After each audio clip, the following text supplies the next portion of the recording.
자, 그러면 이제 남은 내용 이제 보도록 하겠습니다. 우리 교재 431페이지 갑니다. 431페이지 가면 요 취득행위에 대해서 이제 언급이 되어 있어요. 취득행위.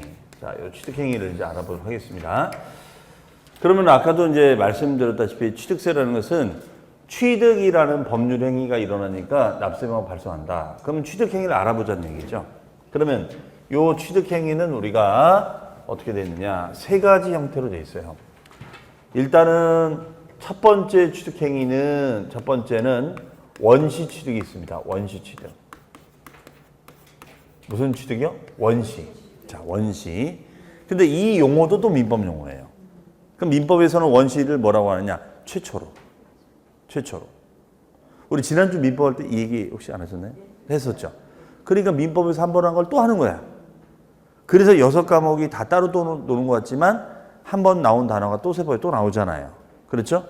최초로 취득하는 거예요. 최초로.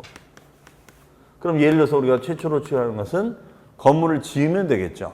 건물 짓는 걸 뭐라고 할까요? 신축. 신축하면 되지. 신축. 또 이렇게 바다를 메꾸는 거 뭐라고 배우셨어요?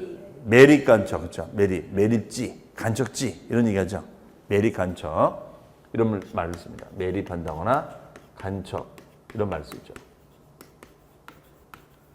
그 다음에 두 번째는 우리가 승계취득이 있습니다. 승계취득. 승계는 넘겨받는 거죠. 승계는 넘겨받는 거예요. 승계. 근데 이 승계취득은 우리가 둘로 쪼개져요. 돈 주고 승계하는 거, 돈 받고 승계하는 거. 무슨 승계? 유상승계. 네. 우리 민법에서는 뭐 이전적 승계, 뭐 특정 승계, 설정 이런 거 배웠었죠. 그래서 세법은 이걸 살짝 다르게 이제 보는 거예요. 그러면 훨씬 더 세법이 명확해. 돈 줬니 공짜니. 그렇죠? 근데 우리 민법에서는 뭐 이전적 승계, 설정적 승계, 특정 승계, 포괄 승계 이런 어려운 말 씁니다. 그런데 얘는 돈 주고 샀니? 깔끔해. 그 매매는 뭐예요? 매매. 유상이지 유상. 매매. 구분되잖아요. 그럼 상속은? 무상승계. 상속은 무상승계. 징여도 무상승계. 그래서 우리가 매매라든가 상속이라든가 징여라든가 이런 등은 우리가 무상승계가 됩니다. 그래서 우리가 유상승계도 있고 무상승계도 있다. 이렇게 얘기를 하는 거예요. 그러면 승계 취득을 딸 때는 유무상 불문이죠. 유무상을 안 따져요. 유무상을. 그렇죠? 자, 이렇게 합니다. 그 다음에 원시도 아니고 승계도 아니야. 그러면 무슨 취득을 할까요? 세 번째는 간주취득. 간주취득이라고. 간주취득. 그럼 간주라는 단어 배우셨나요? 간주? 이것도 민법 용어죠. 간주. 뭐뭇으로 본다. 그렇죠? 뭐뭇으로 본다. 그러면 뭐뭇으로 볼 수 있다. 뭐라고 할까요? 그거는? 뭐뭇으로 볼 수 있다. 그것도 배우지 않으셨어요? 어린 아들 명의로 뭐 집을 사준다. 그러면 그 아들이 과연 무슨 돈으로 샀을까? 그럼 의심만 하거든요. 그럼 의심만 하는 것을 우리는 뭐라고 하냐? 추정이라고 합니다. 우리가 추측한다고 그러잖아요. 그거는 추정이라는 단어를 써요. 추정. 우리가 추정이라는 용어가 있고 우리가 간주라는 용어가 있는데 달라요. 그러면 뉘앙스 자체는 간주가 더 센 거야. 시기에서. 자, 그런 걸 이제 또 구분을 할 수 있어요. 징여로 간주한다. 징여로 추정한다. 이 아달로 어달로. 이 느낌, 용어 자체가 다른 겁니다. 이해하시겠죠? 그러면 우리가 원시 취득, 승계 취득, 간주 취득 요 세 가지가 있다는 거죠. 그럼 이 세 가지의 취득이 일어나면 납세무가 성립한다 이런 얘기예요. 그러면 여기서 이제 간주가 중요한 건데 이 간주의 뜻은 뭐냐면 간주의 뜻은 뭐냐? 이건 뭐냐? 이거는 이거죠. 원시 취득도 아니고 원시도 아니고 승계도 아니에요. 승계도 아닙니다. 원시도 아니고 승계도 아니에요. 그런데 그러면 다시 말하면 이걸 정리해 보면 이거는 소유권의 변동은 없어요. 소유권의 변동은 일어난 것이 없어요. 그런데 어떤 변경을 통해서 가액의 증가가 일어납니다. 가액의 증가. 그럼 그 증가된 것만큼을 취득으로 보자라는 개념을 뭐라고 하느냐? 이것을 간주취득이라고 얘기합니다. 그러면 이게 뭘까를 또 생각을 해봐야죠. 이게 뭘까? 그럼 예를 들어서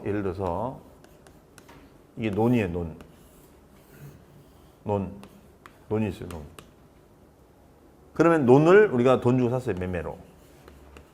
그래서 5천만 원 주고 샀어요. 5천만 원.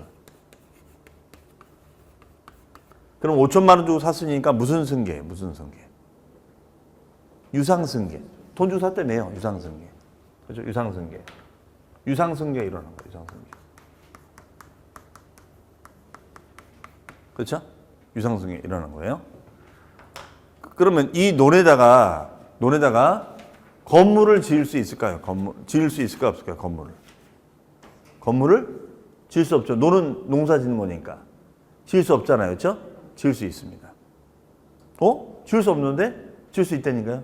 어떻게? 불법으로 지으면 돼요. 불법으로. 네? 이게 실전이야. 불법으로 지으면 되지 뭘. 그렇죠? 어떻게 불법으로 짓냐고. 그래 돈을 못 버는 거야. 응? 걸리면 토해내야지 뭐. 과태료. 자, 이렇게 불법으로 하지 않는 이상은 지을 수 없어요. 그러나 만약에 이 논이 여러분들 아마 공법에서 이런 거 배웠을 거예요. 이게 만약에 용도지역, 주거지역이라는 말 배웠죠? 주거지역, 뭐 주거지역, 준주거지역, 상업지역, 공업지역 이런 단어 나와요. 그러면 이 주거지역으로 논이 주거지역으로 편입되었다. 농지가 편입되었다. 이 말이 있단 말이에요. 그러면 이런 단어가 돼서 진짜 여러분 땅이 편입됐다. 그러면 최소 10배가 올라갑니다. 이 한마디에. 그런데 우리 일반 사람들은 어떤 생각을 하느냐. 최소 10배가 뛰는 땅값이 올라간다는 걸 모르고 농사를 져야 되는데 농사를 못 짓는 땅으로 바뀌었다고 해서 막 대성통곡을 합니다. 이제 농사를 더 이상 못 짓겠네. 그게 아니지. 본인 땅이 지금 10배 올라간다니까. 10배 올라갔는데 무슨 농사야. 다른 거 해야지. 자, 무슨 말인지 아시겠죠? 그래서 여러분들 어제 배우시는 공법을 많이 하시면 땅으로 돈 버는 법을 배울 수 있단 말이에요. 그리고 어제 공법 재밌지 않아요? 축하세요? 네? 네. 그게 익숙해지기만 하면은, 재밌어요. 그러면 이게 주거적으로 편입되면은, 예를 들어서 이 논에다가 이제 건물을 지을 수 있는 거야. 그럼 건물 지을 때는 그냥 논 상태에서는 안 되고, 이게 이름을 바꿔야 돼. 땅의 이름을 바꿔야 된다니까요?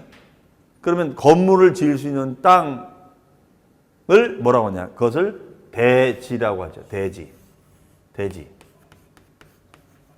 아시죠? 대지. 우리 내일 배우는 개론에 대지 나오잖아요. 대지, 맹지 뭐 이런 거 나오잖아요. 대지. 그러면 이 대지에다가 건물을 지을 수 있게 되는 겁니다. 이해하셨어요? 그럼 대지에다가 건물을 짓게 되면 땅의 가치가 줄어들어요? 늘어나요? 늘어나죠. 땅의 가치가 늘어나죠. 땅의 가치가 늘어나죠. 그게 대지가 10배가 올라 10배. 그랬더니 5억짜리 5억 원이.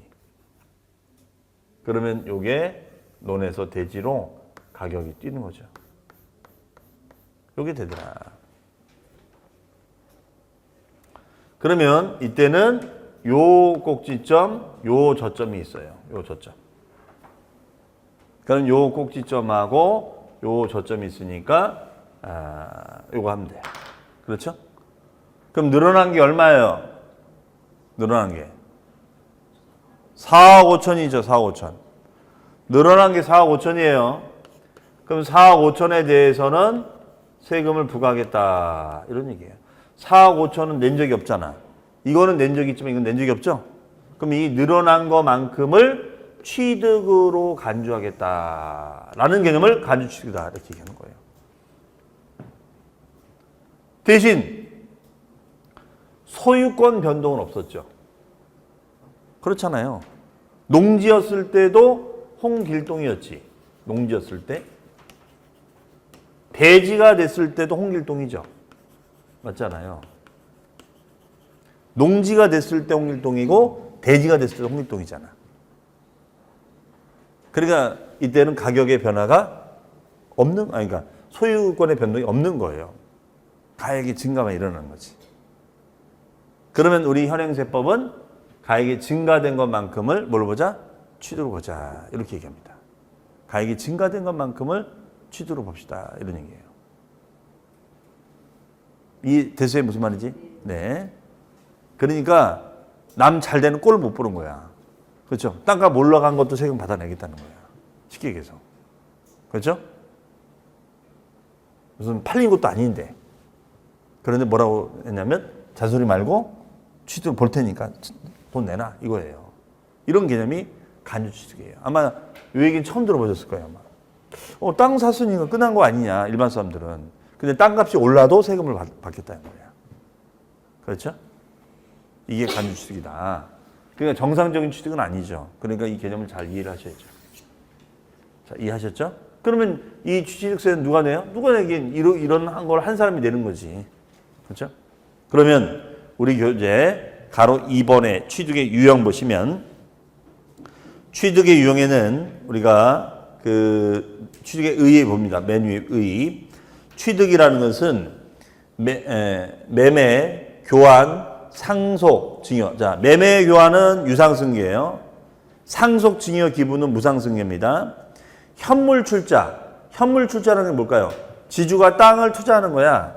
지주가 땅을 대고 개발회사가 땅을 대신 개발해 주는 거예요. 이걸 현물 출자라고 해요. 현물 출자. 땅을 투자하는 거. 기업에다가 땅을 내놓는 거죠. 왜? 나는 개발할 줄 모르니까 개발회사에다가 내 땅을 내놓을 테니까 그 땅 내놓은 거에다가 개발 좀 해주세요. 이게 바로 현물 출자예요. 현물 출자. 건축, 개수. 개수라는 건 이제 고친다는 거죠. 수선한다. 매립간척. 매립간척이 원시죠. 자, 이런 원시, 승계, 유무상 안 따지고 모든 취득을 말합니다. 그러면 이때 취득의 판단은 민법 등 관계법령에 따른 등기, 자, 밑줄. 등기 등록. 본인 이름으로 등기 등록을 하지 않더라도 사용수익 또는 처분할 수 있는 지위에 서게 되면 사실상 취득으로 보는 개념이 있는데 이거를 뭐라 한다? 실질주의, 사실주의라고 합니다. 그럼 이런 취득의 유형에는 보니까 뭐라고 되어 있어요? 1번 밑줄 원시취득. 원시라는 것은 최초로 했죠. 최초로. 네. 다만 수용재결. 아직 우리 수용이라는 거 안 배우셨어요? 수용이라는 건 우리가 토지 보상을 받는 거죠. 토지 보상을 받는 수용위원회부터 재결정이 있었을 때는 이미 이거는 재결로 취득이 된 거니까 이미 존재하고 있으니까 원시에서 제외한다. 이렇게 합니다. 의됐고 유형. 자, 최초로 취하는 원시에는 처음으로 바다 하천을 만드는 거니까 매립간척. 매립간척. 없는 땅 만든 거죠. 그 다음에가 건축. 얘는 신축. 그 다음에 시효취득. 시효취득은 시간이 지나면, 시간이 흐르면 자동으로 내게 되는 거. 이게 시효취득입니다. 시간이 지나면 자동으로 내게 되는 거. 시효취득. 자, 그 다음 페이지 승계취득. 자, 승계취득은 유형에 보니까 A번에 매매. 매매가 있습니다. 매매는 유상승계죠. 매매는 유상승계. 그 다음에 교환은 서로 바꿔주는 거죠. 교환은 서로 바꿔주는 거예요. 서로 부동산을 서로 바꿔주는 거. 그러면 땅을 주고 건물 받는 거야. 건물 주고 땅을 받는 거야. 그렇죠?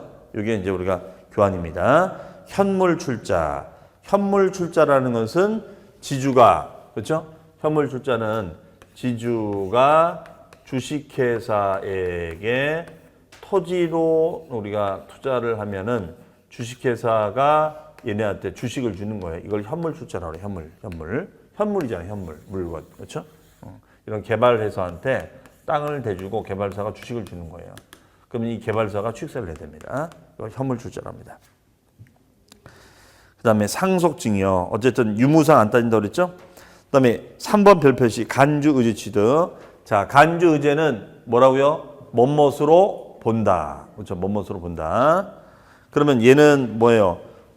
이렇게 정의했죠. 제가 원시도 아니에요. 승계도 아니에요. 근데 소유권 변동도 없어요. 바뀐 게 없어. 홍길동 씨야. 여기도 홍길동 씨야.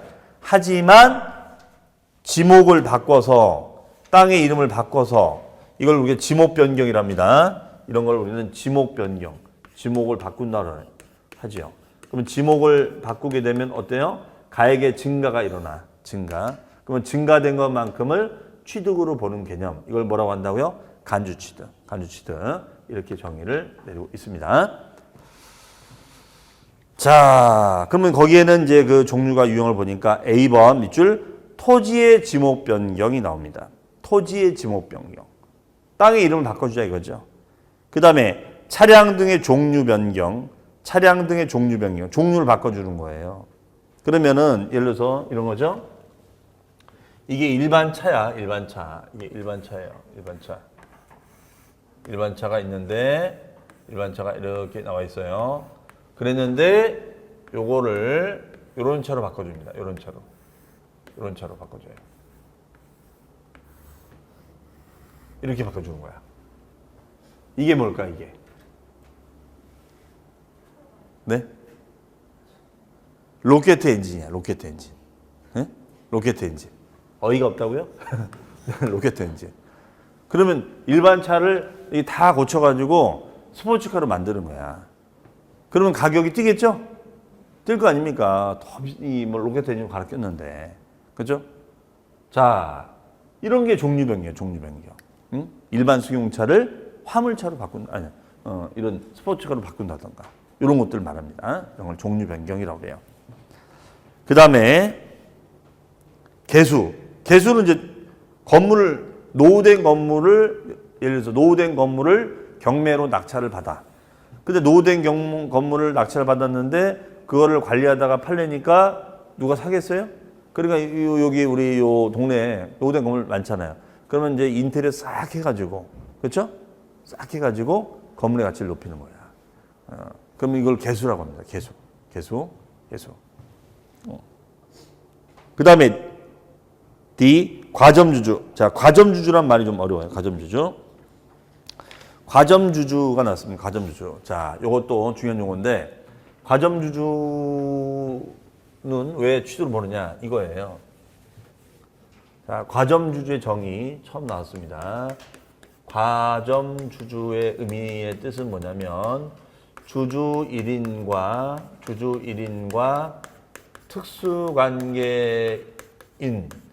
특수관계인의 주식의 합이 50%를 초과하는 주주를 우리는 과점주주라고 합니다.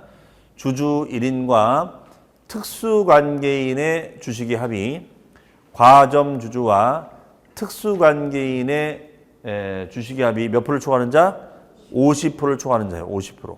50%를 초과하는 자를 과점주주라고 얘기합니다. 과점주주. 이해하시겠죠? 그러면 50%를 초과하는 자가 과점주주가 되는데 그러면 이런 얘기예요. 여기가 주식회사 빵빵 개발이야. 빵빵 개발. 빵빵 개발이 있는데 얘네가 토지를 우리가 취득을 합니다. 땅을 취득을 해요. 땅을 취득합니다. 그럼 얘네들은 취득세를 내야 돼요. 이해하시겠죠? 취득세를 냅니다. 그런데 빵빵 개발의 주주 현황을 봤어요. 빵빵 개발의 주주 현황을 봤어요. 주주 현황. 빵빵 개발의 주주 현황을 봤어요. 근데 빵빵 개발의 주주 현황을 봤으니까 자, 아버지가 있고 아들이 있고 딸이 있고 있습니다. 근데 여기에 아버지 친구가 있어요. 저기. 근데 아버지 지분은 30%야. 아들은 20%가 되고 딸도 20%가 되고 친구도 30% 됩니다. 이렇게 돼 있어요. 그러면 아버지가 30%가 되고 아들, 딸이 20%씩이 되고 친구가 30% 된다. 이렇게 돼 있습니다. 그러면 이때 아버지, 아들, 딸은 특수관계인이 돼요. 특수관계인. 그런데 이 아버지는 이 땅 산 거를 찬성을 해요. 찬성. 그런데 이 친구는 반대를 합니다. 반대를 해요. 이해하시겠죠? 그럼 서로 간에 지분율이 똑같으니까 승부가 안 난단 말이에요. 그럴 거 아닙니까? 그러니까 이제 아버지가 이제 어떻게 해요? 아들, 딸을 부르는 거지. 야, 어? 얘들아. 아버지가 이거 살려고 하는데 너무 사고 싶은데 아무리 내 친구지만 얘 너무 했지 않냐? 아, 그럼요. 안 그래도 아버지 친구 좀 인생이 안 좋으신 것 같아요. 네? 그러면 이제 어떻게 하겠어요? 아버지가 야, 나한테 나를 좀 표를 몰아달라. 당연히 몰아주겠죠. 가족의 힘. 그렇죠? 그러면 결론적으로 그냥 문의만 30% 20%지 몇 프로의 지분이 있는 거나 다름없는 거예요. 70% 되겠죠? 70%가 되는 건 70%. 그러면 7대 3으로 싸우는 거잖아. 그럼 7대 3으로 싸우면 누가 이겨요? 당연히 여기 패밀리가 이기지. 그렇죠? 그러면 이 사람은 있으나 마나한 사람이야. 그러면 어떤 부동산을 사는 과정에서 이 사람이 반대해도 이건 다 통과야. 이해되시나요? 그러면 우리 과세관청은 이거를 문제 삼겠다 이런 얘기예요. 왜 이런 그랬잖아요. 특수관계라는 거 아까 용어 나왔었잖아요. 특수관계가 되면은 과세관청은 안 좋게 봐요, 무조건. 뭔가 이게 문제가 있다. 특수관계를 구성했기 때문에 이런 일이 있는 거잖아. 특수관계가 아니었어도 이런 일이 없는 거잖아. 그렇죠? 그래서 과세관청은 만약에 이런 식으로 만약에 주주를 구성하면은 이 주주한테도 취득세를 또 받아내겠다는 거예요. 그게 싫으면 함부로 뭐 하지 말아라? 과점주주를 하지 말아라 이런 얘기예요. 무슨 말씀인지 아시겠죠? 그렇죠? 만약에 이런 식으로 구성하면 취득가액에 대하여 70%만큼을 취득한 것으로 간주하겠습니다. 이렇게 보겠다는 거예요. 70%로 취득한 것으로 뭐 하겠습니까? 간주하겠습니다. 이렇게 보겠다는 거예요. 이게 간주취득이야. 그러면 세금은 몇 번 내는 꼴이에요? 2번 내는 꼴이 되는 거죠. 2번. 그렇죠? 2번 내는 꼴이다. 이거예요. 그게 싫으면 함부로 하지 말라 이거예요. 자, 아셨죠? 그러면은 거기 한번 보겠습니다. D, 433페이지 D. 과점주주의 주식 취득은 법인의 주식 또는 지분을 취득함으로써 과점주가 됐을 때는 그 과점주주가 해당 법인의 부동산 등을 취득한 것으로 본다. 문장의 뜻 아시겠어요? 네, 그러니까 함부로 과점주주 하지 말아라. 다만 봐줄 때가 한 번 있어. 밑줄, 법인 설립 시. 회사를 만들었을 때 과점주주가 된 것은 취득을 보지 않겠다. 이 예외를 빼놓고는 이렇게 보겠다는 거예요. 회사를 만들었을 때. 응? 회사를 만들었을 때 과점주주를 했을 때는 문제를 삼지 않겠다. 그럼 언제 문제가 된다는 거냐. 회사를 만들 때는 과점주주가 아니었어. 만들 때, 설립할 때는 요 지분 비율이 40%였어요. 그럼 문제가 없는 거죠. 근데 나중에 70% 됐다. 이거는 문제가 된다는 거예요. 예를 들어서. 그럼 설립했을 때는 왜 건드리지 않느냐? 이거죠. 설립했을 때는 과세관청 이제 이 과점주주들이 이제 볼멘소리를 하는 거예요. 아니, 우리가 하다못해 우리가 구멍가게 뭐 동네에서 호프집을 한다, 음집을 한다. 그러면은 가족끼리 많이 해야 하네요. 가족끼리 많이 하죠. 가족끼리 하면 장점이 있어요. 가족끼리 하면 장점이 뭐냐면 잘 될 때도 잘 될 때 좋지만 잘 안 됐을 때도 월급을 안 줘도 되는 거죠. 그랬더니 이제 이 딸이 막 거품을 부는 거야. 내가 지금 딴 데 가면 시급이 얼마인데 엄마 진짜 이럴 거냐고. 그렇죠? 그랬더니 엄마가 뭔 장부를 딱 꺼내는 거야. 봤더니 어렸을 때 영어 잘할 줄 알고 영어 유치원 보내는 것부터 시작해가지고 영어 하나도 못해. 그래 지금 학교 다니는 거야. 대학을 다녀요. 이 비용이 억 단위로 들어갔다 이거야. 다 합쳐보니까. 그런데 투자 대비 별로 효과가 없어요. 지금. 그렇죠? 이걸 차라리 20년 전에 차라리 고독에다 땅을 사놨더라면 그렇잖아. 20년 전에 1억을 거기다 묻어놨다면 지금 20년 세월 흘렸으면 지금 얼마야 이게. 그렇잖아요. 그러면 이거는 실패한 거란 말이에요. 그렇죠? 그러면 너 이 돈을 갚을래? 아니면 월급 안 말래? 둘 중에 하나 선택해. 그러니까 이제 이 딸이 이제 아니 뭘 그렇게 예민하게 반응하냐고.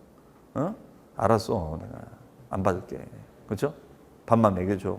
응? 자, 이게 가능해요. 이게. 그럼 얘기 요지는 아니 하다못해 구멍가게도 가족끼리 할 수 있는데 아니 뭐 회사 만들 때 이 가족끼리 하면 좋지 않냐. 땅 취득도 뭐 별 반대도 없고 빨리빨리 할 수 있는 거니까 장점도 있는데 무조건 과점주가 되는 걸 그렇게 못마땅하게 생각하느냐 이거죠. 그래서 예외를 만들어준 거예요. 좋아. 그러면 딱 한 번 봐줄게. 회사를 만들 때 과점주자면 건드리지 않을게. 그러면 얘네가 회사를 만들 때 70%를 하고 계속 70%를 유지하면 문제가 안 돼요.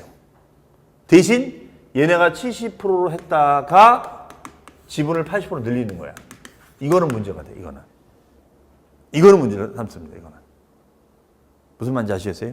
그러니까 나중에 과점주가 된다거나 처음에 과점주로 간 건 좋은데 지분이 바뀌어서 과점주로 지분이 늘었을 때 이랬을 때는 문제가 된다. 이 뜻이에요. 이걸 이제 함정으로 담고 있어요. 더 자세한 내용은 우리 이제 기본서 나오면 그때 가서 또 설명드리겠습니다. 아셨죠? 네. 일단은 과점주 뜻 왜 이렇게 보는지 그래서 과점을 규제하자 이런 얘기예요. 자, 그러면 이제 다 말씀드렸고 이제 이번엔 대상 말씀드렸고 납세문자. 그러면 누가 세금 내야 되느냐? 누가 내긴 취득하는 자 내야죠. 취득하는 자가 내야지 누가 내 그러면. 그러면 이제 우리가 취득하는 자가 납세문자가 되는데 요 유형을 우리가 알아보자. 그럼 취득하는 자는 첫 번째 원시 취득하는 자, 두 번째가 승계 취득하는 자, 세 번째가 간주 취득하는 자. 요거예요. 그럼 원시 취득하는 자는 우리가 최초로. 그러면 건물을 신축한다. 아니면은 매립 간척한다. 이렇게 합니다. 그러면 건물을 신축한다. 아니면 매립 간척한다. 그러면 이거 누가 내야 돼요? 신축한 자가 내야 되는 거 아니에요? 신축한 자가? 그렇잖아요? 이거야 뭐 건축주가 내면 되죠. 건축주. 그렇죠? 이건 개발자가 내면 되겠죠. 개발자. 그 다음에 승계. 승계는 이제 우리가 유상으로 승계하는 것도 있고 무상으로 승계하는 것도 있는데 여기는 상속과 징여가 있다. 이렇게 배웠잖아요. 그렇죠? 그럼 상속을 받으면 누가 내야 될까요? 상속은? 상속자가 내야지. 상속인 각자가 내야 돼요. 상속인 각자가 내라. 징여는 징여 받는 사람이 내야지. 징여 받는 사람을 누구라고 할까요? 징여 받는 사람. 징여자? 징여 받는 수중자라고 그래요. 뭐라고요? 수중자. 징여 받는 사람을 수중자라고 그래요. 수중자. 이게 받을 숫자거든. 이게 징여를 받는 사람 이렇게 얘기합니다. 수중자. 얘가 내는 거예요. 유상. 만약에 매매다. 매매하면은 누가 내야 돼요? 사는 사람 뭐라고 할까요? 사는 사람. 매수인을 매수자. 매수자. 그렇죠? 매수자로 합니다. 매수자. 이렇게 하면 되죠. 그렇죠? 그 다음에 이제 중요한 게 이제 간주취득인데 우리가 아까 농지의 성격을 바꿔서 대지로 바꿀 수 있다고 그랬죠? 그걸 뭐라고 했죠? 아까 지목 변경. 농지를 바꿔서 지목 변경. 다음 주에는 지목 변경이 기억이 나는 것이 아니라 바꾸면은 돈 된다. 그건 기억이 날 겁니다. 그러면 당연히 이때는 누가 내야 돼? 누가 내긴 요 꼭지점. 대지로 바뀐 요 사람이 내야 되는 거 아니에요? 그렇잖아요. 그러면 이런 취득하는 자가 납세문자 되라. 원시든 승계든 간주든 이렇게 정의를 내린 거예요. 말 되죠? 네, 이런 사람들이 세금을 내시오. 원시 취득자가 내시오. 그 다음에 승계 취득자가 내시오. 간주 취득자가 내시오. 이런 얘기 되겠습니다. 그럼 이런 사람이 취득하는 자가 내라. 취득하는 자가 되라. 이런 얘기예요. 그러면 이제 우리가 완성이 된 거예요. 취득하는 자가 되라. 네. 자, 그러면 갑니다. 첫 번째 1번 일반적인 취득. 일반적인 취득이 이제 부동산이나 차 이런 거를 사는 사람이 되는 거죠. 이런 취득하는 자가 된다. 그 다음 페이지에 가보시면 이런 취득하는 자에는 사실상 취득. 사실상 취득이라는 것은 원시나 승계를 따질 때는 형식적 기준으로 가는 것이 아니라 실질적인 기준, 실제 취득하는 자가 우선하다 이런 얘기예요. 그래서 거기 보면 어떤 문장이 나와 있죠? 얘는 민법, 자동차 관리법 이런 법상의 자 밑줄 등기 등록을 설사 하지 않더라도 사실상 취득가 있다면 취득으로 보자. 그러면 예를 들어서 이런 거예요, 여러분들. 우리가 요 건물이 이렇게 있어요. 근데 이 건물은 무허가 건물이에요. 무허가 아시죠? 자, 근데 한 5년 전인가 제가 이제 강의하는데 이분이 진짜 찾아오셔서 물어보시더라고요, 저한테. 교수님, 자기가 무허가 건물을 누가 추천해서 이 사라고 해서 사라고 하는데 이거 사도 되느냐 걱정이 된다 이거예요. 왜? 무허가는 등기가 안 되거든요. 무허가는 허가를 못 받은 거기 때문에 내 이름으로 등기가 안 나와요. 그런데 이걸 사도 되느냐? 그래서 제가 사라고 했어요. 아니 어떻게 살 수 있냐? 그런 말을 어떻게 그 건물을 살 수 있냐? 할 수 있어요. 이분은 왜 무허가를 살려고 할까요? 내 이름으로 등기 안 나는데. 여러분들 내 이름으로 등기 안 되는데 사시겠어요? 안 사겠죠? 그래서 우리가 돈을 못 버는 거야. 그렇죠? 사는 이유가 뭐냐? 건물, 우리 부동산의 가치는 건물의 가치가 아니에요. 토지의 가치야, 토지의 가치. 토지를 많이 아셔야 돼요, 토지. 땅. 이 땅이 정말 내재 가치가 높은 땅인지를 내가 분석할 줄 알아야 돼요. 그런데 이게 쉽지가 않은 거예요. 그러면 이분은 건물을 보고 사는 것이 아니라 땅을 보고 사는 거예요, 땅을. 그 땅의 가치를 보고 이분은 사는 거지. 땅의 가치를 보고. 왜? 이거는 등기가 안 나오지만 요거는 등기가 나오거든, 이거는 등기가 나오는 거예요. 그러면 이때는 취득세를 내자. 무허가 건물도 취득세 대상이 된다 이거예요. 얘는 등기가 안 되지만. 이게 바로 취득세다. 이거 보고 하는 거예요, 이거. 그럼 등기가 돼 있든 안 돼 있든 그러면 이거 팔 때 어떻게 하겠어요? 건물 땅값만 치지 않겠죠? 그냥 이 주인이 아유 뭐 허가 못 받았으니까 원래 공사비가 5억 들어갔는데 그냥 1억만 하고요. 요 땅값 5억 주세요. 토탈 6억 주세요. 이렇게 할 거란 말이에요. 통치고 6억 달라 하겠죠? 그러면 6억을 입금시켰어. 그러면 취득세를 매길 때는 땅만 매겨요? 분명히 그랬잖아. 등기 등록이 한 게 없다고. 그러면 실질적으로는 이 사람은 얼마 주고 산 거예요? 6억 주고 산 거지. 그럼 세금 다 내야 된다는 거죠. 이런 거를 뭐라고 하냐? 실질주의라고 그래요. 무슨 주의? 실질주의. 그래서 우리가 계약이나 등기 이런 형식이 중요한 것이 아니라 실질을 중시하는 개념을 말한다. 이렇게 얘기합니다. 자, 오늘도 많은 단어들을 배우고 있습니다. 그다음에 승계는 아시겠죠? 승계는 유상승계, 무상승계 말하는 거죠. 그 다음에 의제 납세의무자 거기 보시면은 2번 변경 시점의 소유자 이거 얘기하는 거죠. 변경 시점의 소유자 이거 얘기하는 거죠. 간주취득. 그 다음에 과점주주 설명드렸죠. 제가 수입하는 자 누구 거요? 외국인 소유. 외국인 소유를 외국인이 어떻게 신고합니까? 수입자가 대행 신고해 줘야겠죠. 오른쪽에 5번 상속인. 상속은 상속 받은 사람이 되는 거 아니에요? 두 번째 줄을 보니까 상속인 각자가 내라. 근데 그 상속의 밑에 보면 사전보다 쉬운 용어 설명에 유중사인증이요. 이런 단어가 있는데 유중은 유언을 받은 거예요. 유언을 통해서 재산을 물려받는 거고 사인증여라는 건 뭐냐면요. 이거는 이제 우리 친족법에 나온 용어인데 사인증여는 생존의 증여를 약속하셨지만 사망할 때 재산을 물려받은 거야. 그러니까 예를 들어서 돌아가신 아버님께서 일주일 전에 나한테 땅 준다고 다 약속해놨었어. 그런데 일주일 만에 갑자기 돌아가신 거예요. 그 상태에서 재산이 넘어오는 것을 사인증여라고 하는 거예요. 사인증여. 그러니까 효력은 살아계실 때 발생하는 것이 아니라 돌아가셨을 때 발생하는 것. 이것을 우리는 사인증여라고 얘기합니다. 오늘의 마지막 설명 왼쪽에 가로 1번 주체구조부 취자 말이 어려워요. 자, 한번 읽어볼게요. 건축물 중 조작 설비 그 밖의 부대 설비에 속하는 부분으로서 그 주체구조부 안에가 되어 건축물의 효용가치를 이루고 있는 것에 대하여는 주체구조부 취득자 외의자가 가설한 경우에도 주체구조부 취득자가 함께 추정한 것으로 본다. 이런 말이 돼 있죠? 도대체 이게 무슨 말인가? 자, 이거죠. 이거는 여기에 건물주가 있어요. 건물주.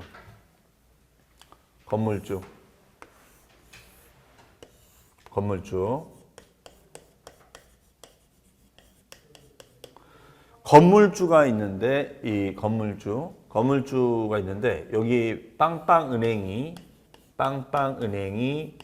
이 건물 안에다가 금고를 설치하려고 합니다. 금고를 설치하죠. 금고. 그러면 이 금고를 시설물이라고 그래요. 시설물이다. 이렇게 얘기합니다. 그러면 건물주가 있고 은행이 있어요. 은행이 시설물을 설치합니다. 그러면 이 경우에 건물주가 있고 은행이 시설물을 설치했어요. 그러면 당연히 이 시설물도 취득세 대상이 되네. 시설물도 취득세를 내야 돼요. 이것도 내고 이것도 내야 돼요. 그러면 건물을 신축했을 때는 이 건물은 건물주가 내면 되는데 시설물은 은행이 내야 되거든요. 근데 우리 세법은 은행한테 고지서를 보내지 않고 건물주한테 다 보내겠다는 거야. 그럼 이 건물주를 뭐라고 하냐? 주체, 구조부, 취득자 이런 단어를 써요. 이 단어는 우리 공법에 나오는 용어예요. 공법에 나오는 단어거든요. 주체, 구조부, 취득자. 그러면 이게 도대체 어떻게 된 거냐? 이거예요. 원래는 은행이 내야 되는 게 맞는데 지금 요 시청의 취득세 담당 공무원은 딱 한 명밖에 없어. 한두 명. 많지는 않단 말이에요. 그러면 한두 명이 그 시 전체 건물에 대해서 취득세를 부과해야 되는데 조사해가지고. 근데 이 건물 안에 은행도 납세무자, 건물주도 납세무자, 또 은행이 하나만 있는 것도 아니야. 여러 개야. 그러면은 이 건물 안에 여러 명의 납세무자가 있다? 그러면 시 안에 건물이 몇 개 없으면 좋은데 얼마나 많은 건물이 있어요. 그럼 이걸 한 사람은 어떻게 다 담당을 합니까? 그러니까 귀찮은 거야, 과세관청은. 그러면 어차피 당신 건물에서 그 금고가 들어간 거 아니냐. 그러니까 책임은 당신이 지라는 거예요, 세금은. 그럼 나는 한 장만 보낼 테니까, 당신한테. 그러면 건물주가, 그럼 나 억울하지 않습니까? 억울하면은 이거, 계약서 쓸 때 금고 시설물에 대해서는 건물주 나한테 고지서가 날라오니까 은행 당신이 어떻게 할 거예요? 그럼 은행에서 뭐라고 그랬어요? 우리가 가진 돈밖에 없는데 뭘 걱정하시냐고. 조금은 고지서 나오면은 우리한테 얘기만 해달라고. 그럼 우리가 같이 돈 드릴 테니까. 이해하시겠어요? 이거는 마치 뭐냐면 주인집 아주머니가 거기 원룸 다가구 그 임차인들한테 이번 달 얼마 나왔어? 왜 이렇게 전기 많이 쓴 거야? 이렇게 하잖아요. 한꺼번에 낸단 말이에요. 똑같은 얘기예요. 그래서 한 건물에 건물주 한 명이니 건물주한테 일괄로 받는 게 좋지. 일괄징수하고 싶으면 일괄징수. 그러면 이 건물을 주요구조부라고 하거든요. 우리 공법에서는. 그럼 이걸 다른 말로는 주체구조부란 말을 씁니다. 그러면 이건 누가 내야 되는 거예요? 주체구조부, 취득자가 내라. 이런 얘기 되겠어요. 해석이. 자, 그래서 주체구조부 취득자 옆에다가 건물주, 건축주 쓰면 돼요. 네. 그렇게 하시면 되겠습니다. 자, 그러면 오늘은 여기까지 설명드리고 오른쪽에 가로 6번, 조합원 이거 설명할 것들이 있으니까 요거는 다음 시간에 설명을 제가 드릴게요. 네. 자, 이렇게 해서 이제 우리가 지난주에 이어서 아주 기초적인 개념부터 해서 이게 나갔습니다. 오늘도 많은 진도를 나가진 않았지만 참 많은 단어들이 나왔어요. 근데 상당수 단어들이 민법에 나오는 단어들이 많다. 이렇게 설명을 드렸습니다. 자, 그러면 정리해 보겠습니다. 취득세라는 세금은 취득 원시. 자, 최초로 취득하는 게 뭐예요? 원시. 그 다음에 유무상 안 따지고 소유권 이자받는 승계. 그 다음에 원시도 승계도 아니지만 어떤 변경행위를 통해서 가치를 높이는 걸 무슨 취득? 간주취득. 그럼 그런 취득하는 자가 납세무자가 돼서 토지부터 임목까지 10가지를 취득하면은 그 취득가액을 종가세로 해서 비례세로 곱하면 세금이 나와. 그러면 취득한 날부터 며칠까지? 60일까지 신고서를 써서 내면은 이제 완성이 되는 거예요. 그렇죠? 그럼 다음 시간에는 이제 이 납세무자 나머지 내용하고 취득세 계산 어떻게 하는 건지 그걸 집중적으로 설명을 드릴 겁니다. 아셨죠? 네. 자, 어쨌든 모르는 말도 많이 아직은 있지만 생소하지만 하여튼 알아가는 재미로 이렇게 인내하시면서 들어보시면 좋을 것 같습니다. 자, 그러면 조심해서 돌아가시고 저는 다음 주 이 시간에 뵙겠습니다. 자, 우리 끝날 때 박수 치며 끝내기로 하죠? 네. 자, 고생하셨습니다. 감사합니다.